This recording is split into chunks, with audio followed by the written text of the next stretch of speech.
So if China is building underwater space stations that are going to be 10,000 feet deep, do you think that perhaps we also in the United States and perhaps other countries are building something like that too, and everybody's being silent? Do you think that's possible? There's been stories about underwater cities, the lost city of Atlantis. You can see the cartoons where you have these cities underwater, and they still exist today. You can, and so they say in the movies. Is it too far-fetched to think that such a thing like that could be built with technology?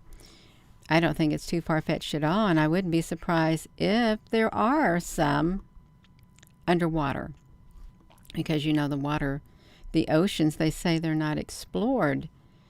But is that just somebody saying that? Are they really explored? Well, let's look at this article. Let me do this right here. Let me come over here. Hello, Applebrooks, honey. Hello, everyone. It's been sitting here. I was going to do a different video, but I didn't. I stopped at the last minute, you all. I did, then doing a different video. I was going to do something else, but I thought, no, I'm going to try to make myself stick to like UFOs. I really am. I'm going to try it, you all. Make myself stick to this right here. China's underwater space station to be 10,000 feet deep. That's what they say. Yes, it is. Yeah. So if you're just tuning in, hello, and I hope you had a good Christmas day, or I hope you had a good day and it wasn't too boring, or I hope it was a really good day for you regardless. I do. That's right. While we were away, you all, they took us down. They took my live stream. They took the traffic down to this channel to maybe 500 an hour. They don't do us right, you all. They don't. That's all right, you all, I guess. In the big scope of life, it's Christmas. Yes, it is. Oh, you're so very welcome. Merry Christmas. So let's look at this. China's underwater station. I got to see where I'm at here on the share screen, because I know I've played around with that and maybe moved myself. Okay, I'm down here. I can be down here at the bottom, I guess. I'll stick myself down here. Why not, you all? It's going to be 10,000 feet deep. China is working to create a massive subsurface sea lab thousands of feet below the surface of the ocean, aiming to hunt for minerals in the South China Sea, and presumably to cement their claim to the disputed region. The project is one of the country's top scientific priorities, and according to the Chinese government, would be a world first. While submarines can go as deep as the planned station, no manned outpost can be constructed and maintained at such depths to date. So this is what we're talking about. China creating a massive subsurface. Remember that word, you all. Subsurface. Okay? Because if you got a subsurface sea lab, then you have subsurface vehicles in the water, right? Aiming to hunt for minerals in the South China Sea, the disputed South China Sea. So there's minerals in there? Is there really minerals down there, you all? Are you surprised that there's something down there? I'm not surprised. Really, I'm not. But let's look at this. So we're going to see their little map and stuff. Let me see. Okay, I gotta push the button here so we can come right over here. Let's look at their little map they got going on. Well, it's not little. Let me see if I could, if I clicked into this, what would it do? Well, it won't do nothing. It's just all blurred, Gina, honey. They're speeding up their efforts to design and build a something deep sea platform to help it hunt for minerals in the South China Sea. The platform may also serve as a military purpose in the disputed waters, such an oceanic space, such an Annex Space Station Laboratory would be located as much as 10,000 kilometers below the surface, according to this recent Space Ministry presentation viewing by Bloomberg. The project was mentioned in China's current something-year economic plan, 5-year economic plan. Release in March, and planned number 2 on the list of the top 500 science and technology priorities. So this is the area of these South Hunan, something like this. A laboratory under the ocean. Okay, so we got some pretty pictures right here. Let me get myself out of the way because now I'm in the way of the pictures. So a laboratory under and subsurface, underwater Great Wall. Oh, wow. Project like the Great Wall of China. The deep sea contains treasures that remain undiscovered and undeveloped. And in order to obtain these treasures, we have to control key technologies in getting them into the deep sea. Discovering the deep sea and developing the deep sea, President Xi said last month at a national science conference. Some reports indicate that the project would be mobile, and others have theorized that it could be a strategic part of the underwater Great Wall project. Did you all know that China was making a Great Wall underneath the water? I did not know that. This is the first I've heard of it. So they got the underwater Great Wall project. You can see it right here. Designed to detect U.S. and Russian submarines, the government says it will be for civil use but will not rule out military functions. And this is an area right here. Spearheading the planning for the deep sea station is the China shipbuilding industry, according to a statement in the Science Ministry. Once it's operational, it will host dozens of crew members who could remain underwater for up to a month.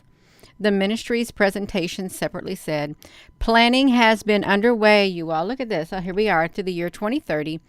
Planning has been underway for a decade and is central to China's push to become a global technology superpower by 2030.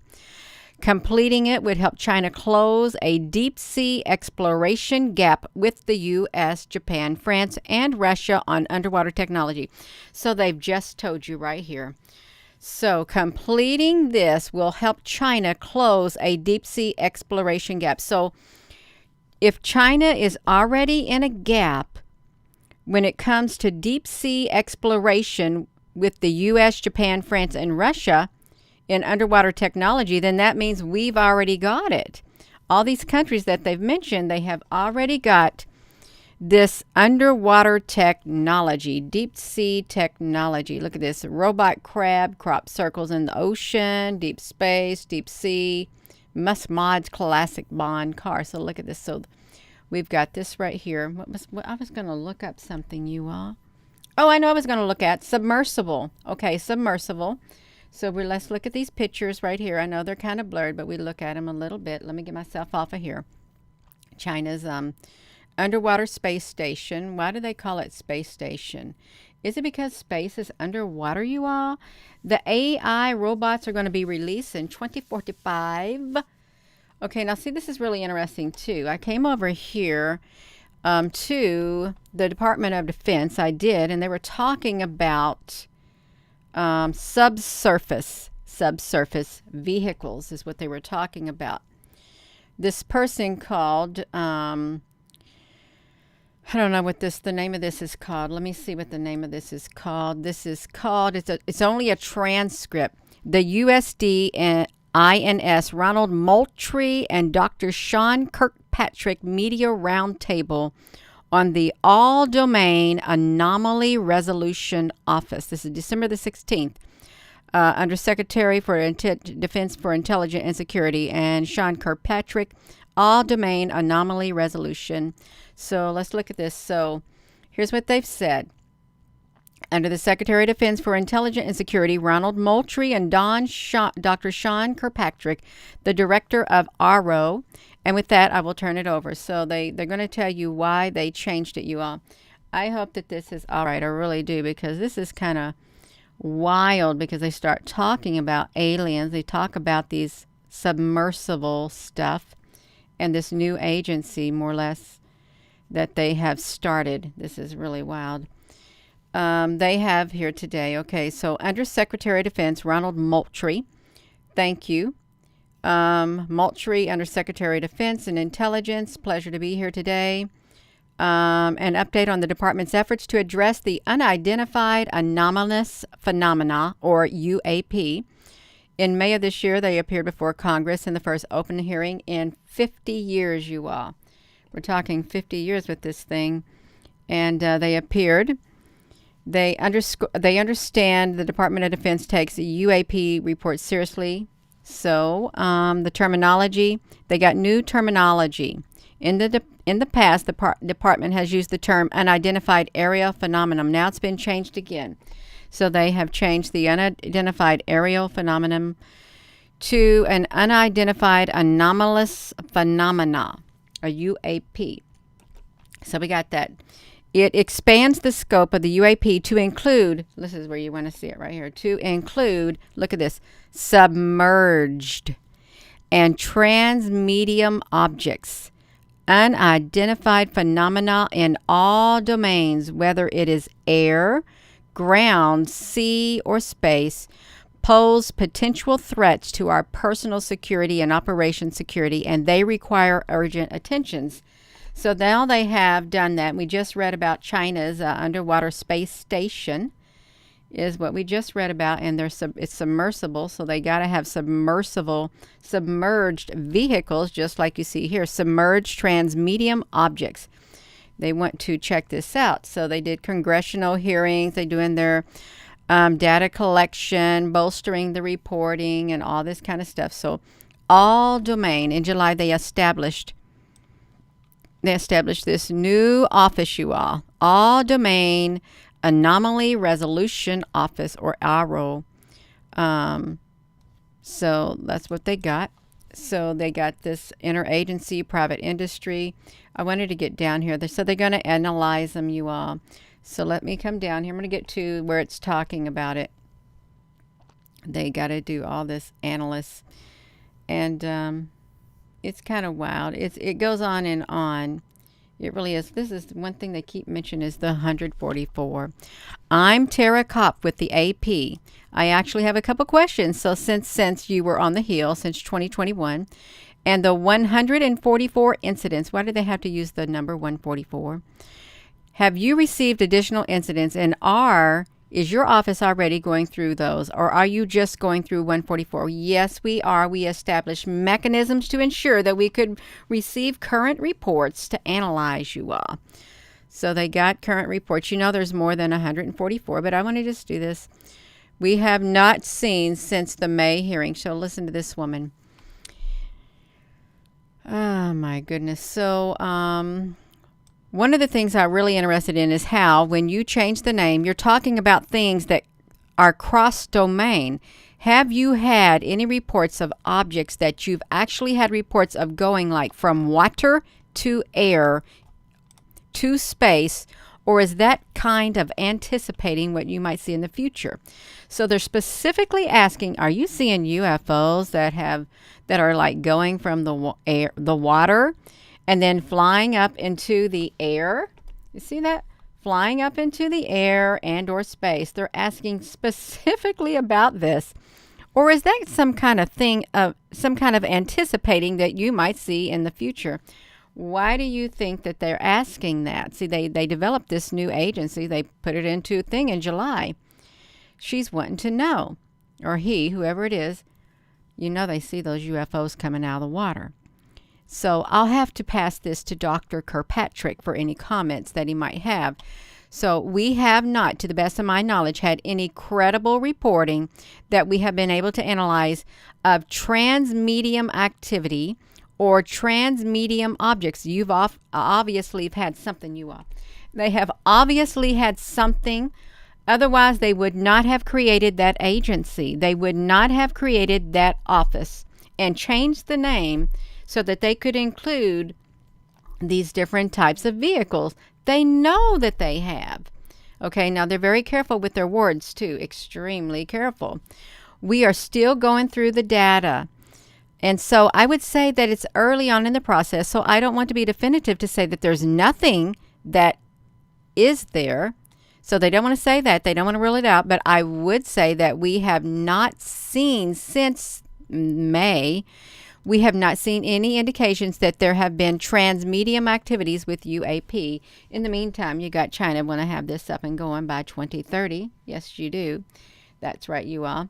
So they talking about something about a B-21 rollout, whatever that is. The B-21 rollout and all sorts of futuristic drones. How much of what you think might be getting reported in your office might be future actual military technology versus what really, truly cannot be explained? So you all, they got that going on. They got this futuristic technology that can come out of the water, go into the air, and then go into space. Stuff like that. So let's see what they're going to say. So our blue programs, okay, we are setting up clear mechanisms with our blue programs, both our DoD and IC programs, to deconflict any observations that come in with blue activity. I don't even know what blue activity is. Are they talking about the Project Bluebeam? To ensure that we weed those out and we can identify those clearly on. So let me get to this one. They keep saying the word 144. Only 144 incidents, you all. So this is really strange. But okay, look at this. This is right here. As a follow-up, is there any evidence that you have, affirmative evidence that you have collected that shows any of these anomalies is a space alien? You are never talking about the space alien and these anomalies. You know they're preparing for something, you all. You don't create all these new agencies, all these new offices, all these positions if you are not even the slightest bit suspecting something happening, or you don't waste money creating in offices like that if they're not going to be of any use. Okay, they're creating it because they know something's coming. That's right, you all. Blue street lights. Yes, okay, so let's look at these space aliens. They want to know about the space aliens. The anomalies is a space alien. So listen to Mr. Moultrie. So we can say it in unison and we can do it separately? Is that what he said? So we can say it in unison or we can do it separately? No, he says. Mr. Dr. Kirkpatrick does not want him, Mr. Moultrie, to say in unison, and we can do it separately. He said no. So Mr. Moultrie wants to speak. At this time, the answer is no. We have nothing. We're committed, and I have to say this because I talked to the secretary. I talked with the deputy secretary about this openness and objectivity and transparency that we have committed to the Congress and the American people. To you in the press, of course, you all, we are going to get transparency with these anomalous aliens, space aliens, of submersible vehicles that go out of the water into the air, into space. They're going to give you a transparency, so we're going to hold them to it, you all. We're going to look for it. We're going to look for your transparency. We have not seen anything that would, but we were certainly very early on, and that would lead us to believe that any of the objects that we have seen are of alien origin, if you will. Oh, there's one thing he started talking about too. It's really good. If we find something like that, we will look at it and we'll analyze it and we'll take the appropriate actions. Any other comments that you would like to add to that? So let's talk about Dr. Kirkpatrick, you all. They're talking about microorganisms too on meteorites. Hope this is the area. I really do. So let me put this right here. So we got Dr. Kirkpatrick speaking. I would just like to say we are structuring our analysis to be very thorough and rigorous.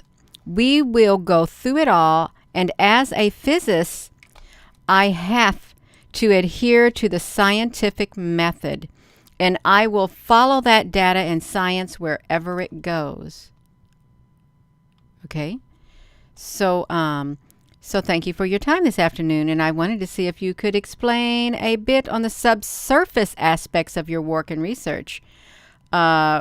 Why did you change to even what the UAP means?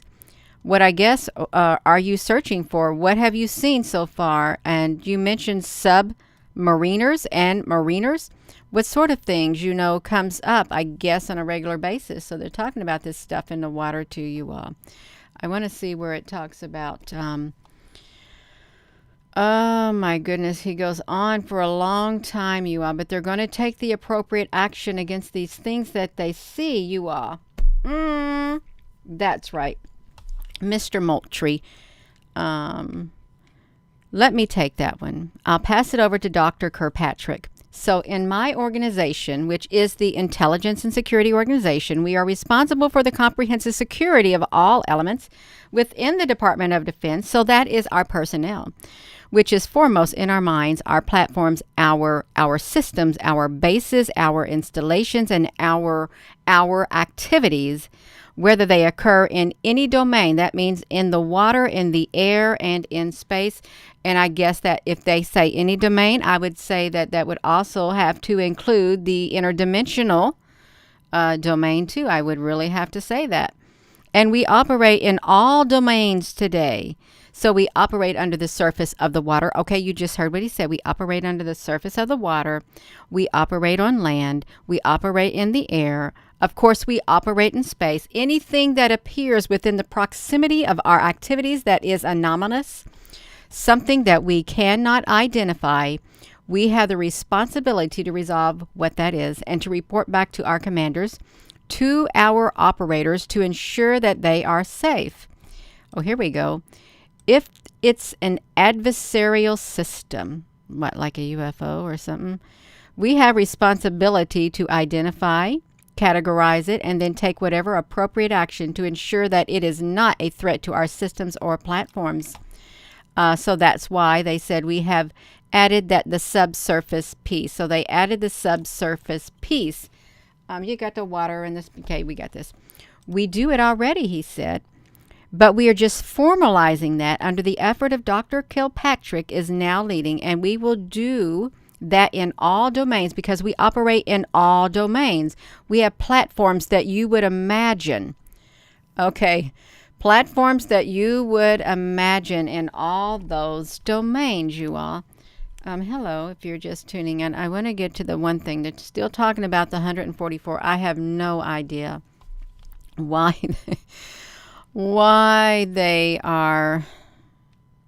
use the number 144. Several hundred since you put out the 144 number in May, or several hundred total now. And can you tell us what your batting average is? Is it still 1 for 144? What is that now? So what do you think? Why do you think they chose the 144? Lisa, honey, Lakeside Laura, you are under fire. You need air. Well, you can breathe. Go ahead and breathe. Just breathe. Are you really? Are you in a fire, or is it cold? Okay, is it cold? I want to get to where they were talking about if you're just tuning in, the China's going to undersea base by 2030, you all. There is a big stigma. Look. Okay, what you said earlier, that you thought there was a big decrease in the stigma attached to the reporting. Could you elaborate a little bit on that? Is it just the number of reports that you're getting, leads, that you believe this? Is there anything else that's leading you to believe that? So quality and quantity reporting, we're getting across all the services, and all the services have also instigated their own reporting mechanisms. And what we're doing right now is we're working with all the services and the Joint Chiefs of Staff. Reporting requirements for the reporting, you all. They got so many requirements for when you report anything. So many guidelines. You got to do it just exactly the way they tell you to do it, or they're not even going to listen to what you're giving them, you all.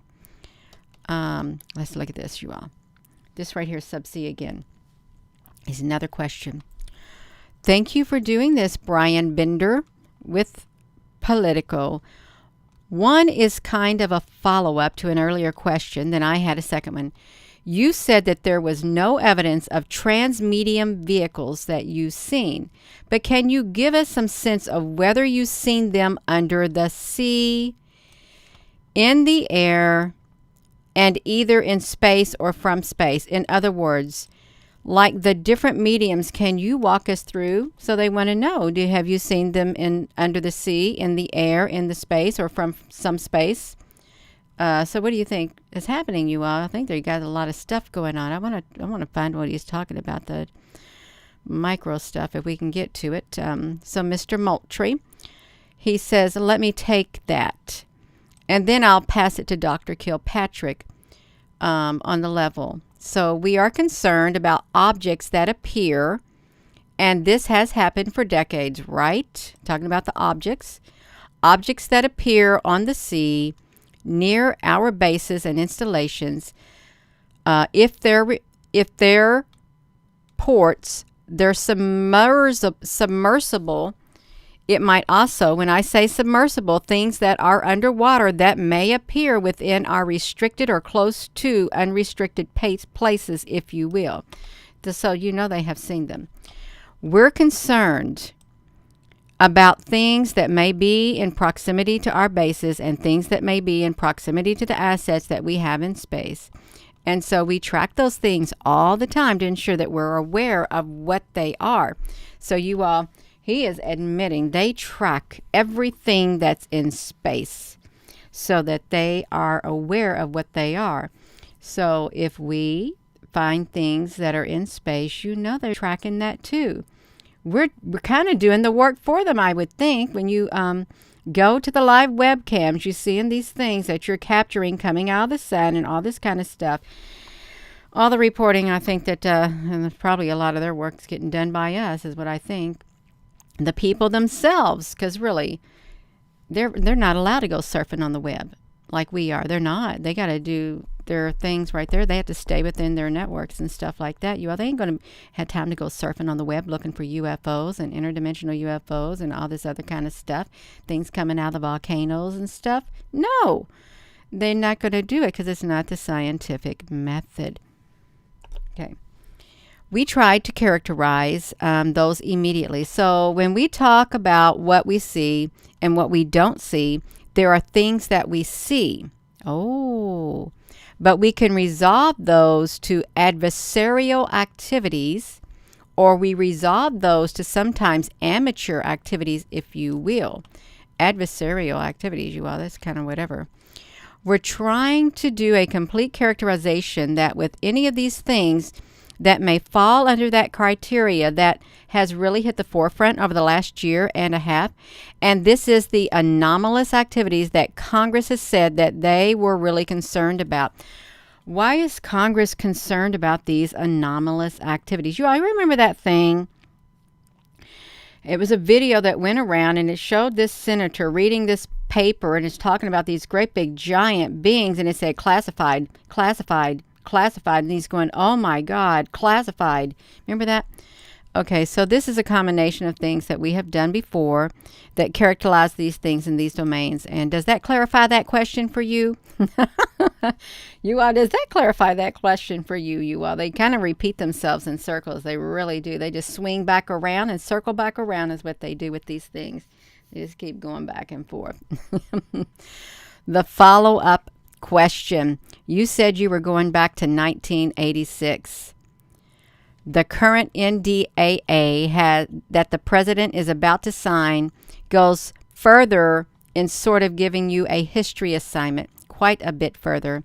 And I'm, going back 75 years trying to detail maybe what we used to know and what we don't know anymore. Or, other cases that might have come across or reports, etc. How are you thinking about that? I know it's early, but what's sort of addressing that? Because that seems to be a whole nother task of something going through the archives, so to speak. So the military is only going back, this right here, to 1996. But with the NDAA, it's going to go back 75 years more or less. Have you heard of that, you all? It's going to go back 75 years. So Dr. Kirkpatrick. So we have started to give it some thought, and I don't want to talk too much about it until they actually sign it. You all, did they sign it? But that is going to be quite a research project, if you will, into the archives and going backwards in time. Well, you got time to do it. They got time to do it, you all. That will include this question that Congress has arisen, which is that could there be compartmentalized programs that even you don't know about? Whoa. He's putting him on the spot. He's saying that would include that, which is that could there be compartmentalized programs that even you don't know about? They're asking him that, you all. Wow, that's pretty right in your face. Because they were buried. They were buried in the system, decades ago before we were born. Is that part of that, you all? That's right. Oh, listen to Dr. Kirkpatrick. That is part of the intention. Yes. Wow. So he admits it. And you got the 144 again. They want to get a clarification. You're talking about several hundred news reports based on the notion that nothing has been reported since 144. Back in May hearing, you said you received about 400. Is it literally what you're talking about, one and the same, or is it significantly higher than the 400 that you received in May? So the Dr. Kirkpatrick, no, 400 reports. So it's not significantly higher than the 400 that we had? No. So let me, look at this. So, okay, let the record show that you're shaking your head no for those of us who are joining us on the Zoom. So this was a Zoom meeting. That's why we can't see it, you all. That's right. We're talking about this agency that they have started back in May for submersible for objects that are under the water. The objects that come from the water go into the air and then go into space. They're going to do all of that because China's got the underwater sea. Let's see. You said no. When it comes to space aliens. Okay, now we're talking about the space aliens. My next question, since in your answer, Mr. Moultrie, reminds me of Linda Moulton. Don't it remind you of that? When I saw that, I thought Linda Moulton, and then we have Mr. Moultrie. To Dr. Moultrie, to Julian's question, you said that no when it comes to space aliens, but what are some of the other things that you're seeing? We want to know what they're seeing, you all. Is it foreign surveillance, which I think the DNI had said? Is it weather balloons or other type of weather anomalies that you're seeing? Oh, wow, you all. Now we're talking about weather anomalies. That's pretty. Jay Burke, honey, thank you. That's what I was thinking. I'm thinking, okay, now this sounds kind of fishy here. It really does. It does. So now they're talking about, he's asking them, is it weather balloons or other types of weather anomalies? They know there's something going on in the weather also. They know something's happening. See, this news reporter isn't silly. Okay. And if it is foreign surveillance, is it significantly more advanced than anything that we've seen? Or is it literally stuff off the shelf or something that we could do on our own?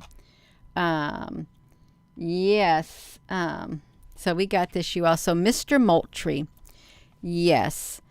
So yes to what?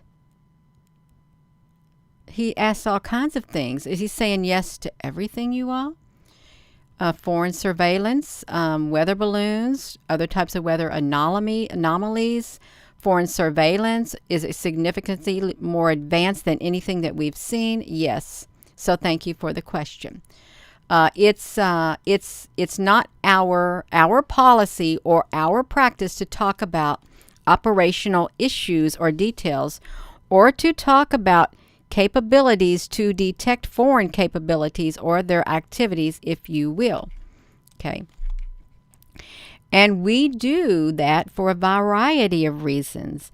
I think that just in terms of what you are seeing and what has been reported by many of you and your organizations, that there are a lot more civilian drones that are being flown today and other things that have been put up into the skies, and some of these things almost collide with planes.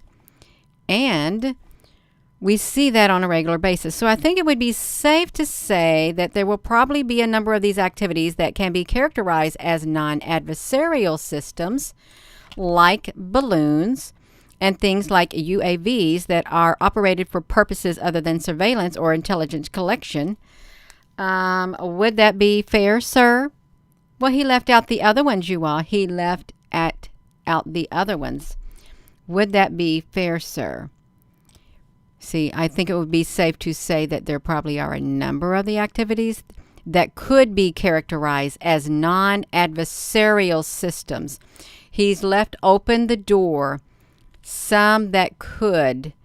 So when you say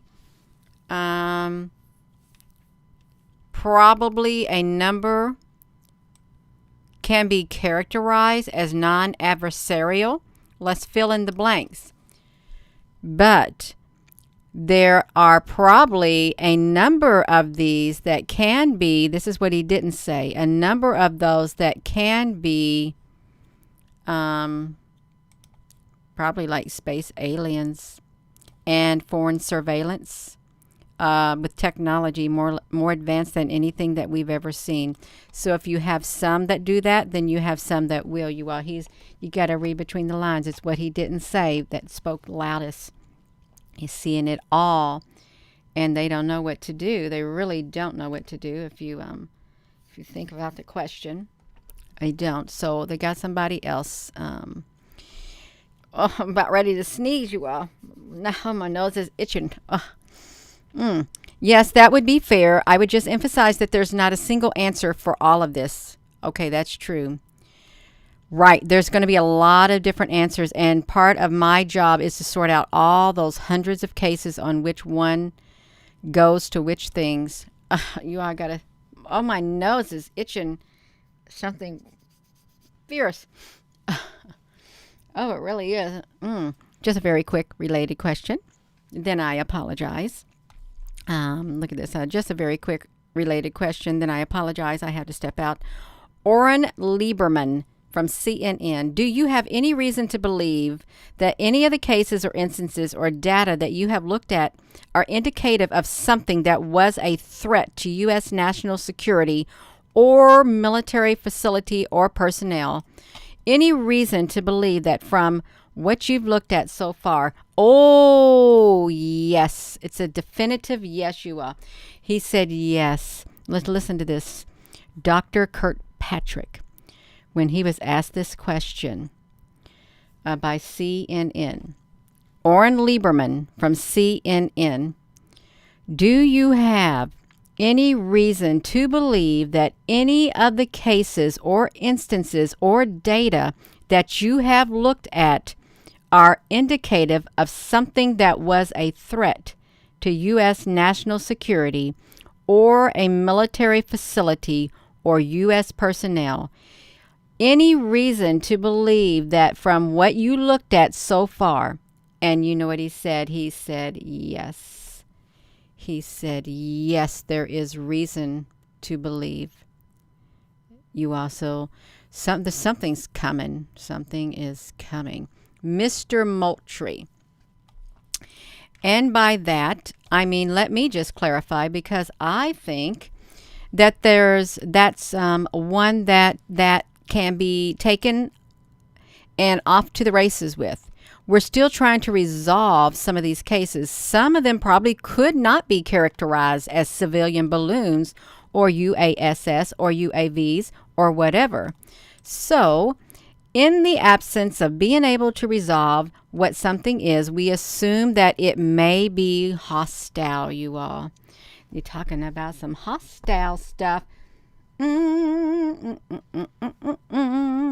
Yes, so we have to take this seriously, and we have to do exactly what Dr. Kirkpatrick and his team is doing. Take every step to measure possible to understand what it is, to treat it as it may be hostile until we can understand exactly what it is. So it's going to be considered hostile if they don't understand what it is, you all. So, yeah. Yes. So you are we reading about these things that fly, that are submersible in the water, things in the air. This is the UFO stuff. They gave it another name. They really did. The AARO, AARO. That's what they call it, AARO now. And this was a Zoom meeting with the undersecretary of the military, I think, or something, and somebody else, and then some reporters, to clarify. Look at this.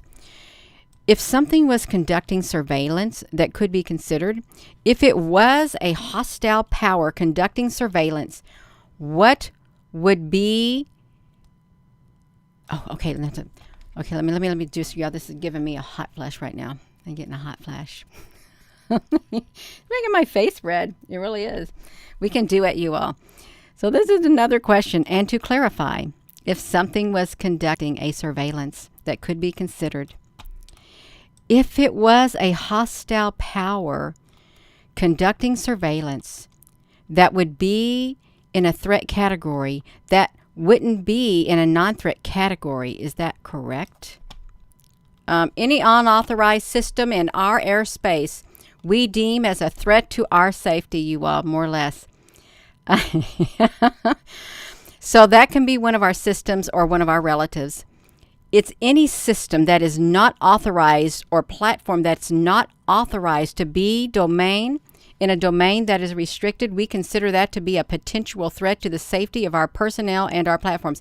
So you all, could it be that when they say our platforms also, that could be AI too, another system hacking into their systems too, trying to take over. That could be that too, you all. Talking about systems. Oh my goodness. Let me come back. Let me go over the phones again. So they're going on the phones. They're talking about the space domain. Have you analyzed the UAP reports in the space domain that you have not been able to resolve? So Mr. Moultrie, let me take that one, because I think our ability right now to resolve things in the space domain and what we have in the space domain is something that would fall under sensitive sources and methods and means. So would prefer not to respond to that comment or that question, excuse me, in this forum. So he don't want to talk about it because that's sensitive to talk about something that might be up in space that they can't resolve, really. And you may say, well, Gina, honey, what might that be up in space that they could not resolve? Well, say like something like this coming out of the sun. I would say that would be up in space. You're not going to hear them talking about that big old ship coming out of the sun that we showed last night. We did. Or yesterday during the day, too. You also, this right here came out of the hole in the sun. It did. It's pretty wild. That would be considered space, I think. It would. Let's go back to here. Have you detected a UAP demonstrating technology which you are unable to explain? Now, see, they're getting really, they're really asking the questions. Mr. Moultrie, do you want to take that one, Sean? And here's Dr. Kirkpatrick. There are things that appear to demonstrate interesting flight dynamics that we are fully investigating and researching right now. So you all look at that. So UAP demonstrating technology which you are unable to explain. So he's explaining it, you all. They're demonstrating interesting flight dynamics. Oh, Mr. Moultrie. But Sean, is that partly? Is some of that sensor phenomenology, sir? Whatever sensor phenomenology is, you all, I have no idea what that is. Some of that could be sensor phenomenology. Some of that could be flight dynamics of the platform. Some of that could be just an illusion. There's lots of different ways that we have to investigate all of those to get under the truth. You all, an illusion is just an illusion. You are just tuning in. We're listening to, we ain't listening to nothing. It was a Zoom call, but the military had with some reporters about the UFOs and stuff like that, but they put a transcript. That's all we got is a transcript. We're almost at the bottom of this transcript. They got one more question we can do at ET Phone Home. Yep.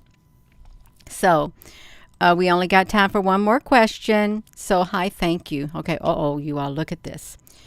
This is the question. This is serious. Hi, thank you. And I ask in all seriousness, you've spoken about how you haven't seen any evidence that any of the phenomena could indicate visitation from another planet. But does the Defense Department have any evidence from previous incidents, including crashed craft or living or deceased beings from another planet or dimension, that indicate that the U.S. that my mouse is getting stuck. Why is that mouse getting stuck? The U.S. that the Earth has been visited by another form of life, and could whoever speaks please identify himself? I can't see the speakers. Thank you. Oh, so this person's very, very serious. Y'all, there goes my voice. Y'all, let me just get me a drink of water really fast. My voice is trying to go bye-bye.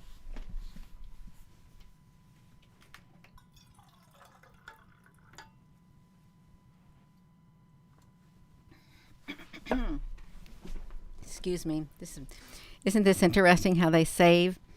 It's interesting how they saved this last question, and it's the most serious question. I think that was planned, you all. That was totally planned. It really was totally planned. The last question. Let me read it one more time, you all, because I got interrupted. This is the last question.